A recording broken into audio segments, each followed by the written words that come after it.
The Rodarte girls are truly fashion alchemists. They managed to spin pure gold out of the unlikely combination of Vincent van Gogh and glamour. She wanted to do a collection with a really strong color palette, and I had been watching that Disney film Sleeping Beauty because I was fascinated by the animation and the color they used, and we both were thinking like there was a weird correlation between that and Van Gogh's color palette. Every time I would look at something that he had done, I'd be like, it's so interesting how really the most beautiful color to go with seafoam is like an ochre. And you don't really see those together all the time, so it became this exercise in seeing how like yellow played in, and you know, it's a very powerful color that people kind of have an aversion to. So it's really interesting that it would be so inviting the way he used it.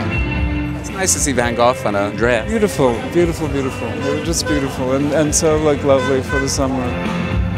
I loved all the color. I mean, look at me, I'm into colors right now, but it was really, really beautiful. I thought the new proportions and the fit and the skirts. Shapes definitely changed. Completely changed. I mean, I think they've just opened up a whole new world to a whole new woman. I found this a lot more old Hollywood in a way. Well, definitely the shapes of the shoulders reminded me of 40s Joan Crawford, superstars like that. But when clothes are made well and when they're designed well, they are almost like a personality. And so to see all these different shapes and these different textures and colours, and even the fact that they took flowers and did graphically different things with them was beautiful.